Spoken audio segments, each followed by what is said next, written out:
we will come back to the story of Harihara Veeramallu. Harihara Veeramallu ఇది నాకు చాలా ఇష్టమైన సబ్జెక్ట్. ఇది మనందరం చరిత్రలో చదువుకుంటాం. భారతదేశం ఎవరి మీద దాడి చేయలే, భారతదేశం ఎవరి మీద కూర్చొని ఆక్రమణం చేయలే. ఈ దేశాన్ని అందరూ ఆక్రమించుకున్నారు. మనం చదువుకున్న టెక్స్ట్ బుక్స్లో కానీ స్కూల్ బుక్స్లో కానీ ఎంతసేపు మొఘల్ తాలూకు గొప్పతనాన్ని చెప్పారు తప్ప మొఘల్ తాలూకు అరాచకాన్ని చెప్పలేదు ఆవిడ. Akbar is great, Shahjahan is great, Aurangzeb is great అంటే what they had done. Vijayanagara empire గురించి మాట్లాడాల, ఇంతమంది కింగ్స్ ఉన్నారు, ఎవరి గురించి మాట్లాడాల.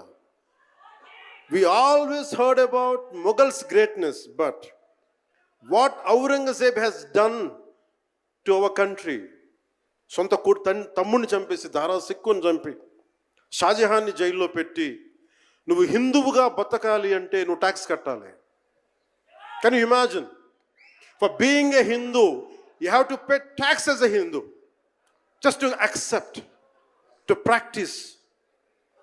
ఇలాంటి సమయంలో ఒక ఛత్రపతి శివాజీ మహారాజ్ లాంటి వాడు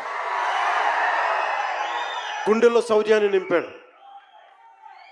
మనకి తమిళనాడు దురాక్రమణ గురైతే all the way from Maharashtra he came back and supported, stood by people. ఇలాంటి నేపథ్యంలో హరిహర వీరమల్లు ఒక ఫిక్షస్ క్యారెక్టర్, ఒక కల్పిత పాత్ర. అలాంటి పాత్రలో సగటు మనిషి ఏమి చేసి ఉండొచ్చు? ఎంతసేపు మనం కోహినూర్ కోహినూర్ కోహినూర్ కోహినూర్ ఎక్కడి నుంచి వచ్చింది?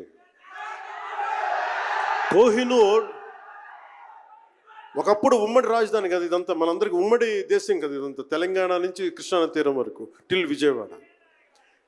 ఆ కృష్ణానది తీరం దగ్గర ఇప్పుడు విజయవాడలో ఉన్న కొల్లూరు దగ్గర వజ్రపు గనులు ఉంటే అక్కడ దొరికిన వజ్రం అది. ఆ వజ్రం ఎక్కడి దాకా వెళ్ళింది? అది మన నిజాం నవాబ్ దగ్గరికి వచ్చింది. నిజాం నవాబ్ దగ్గర నుంచి ఆ మొఘల్కి వెళ్ళింది. రకరకాల ఫైనల్గా ఈ రోజున కోహినూర్ యూకే లండన్లో ఉంది, లండన్ మ్యూజియంలో ఉంది. సో దాన్ని దృష్టిలో పెట్టుకొని నాకు కృషి గారు కథ చెప్పినప్పుడు ఇంట్రెస్టింగ్ అనిపించింది.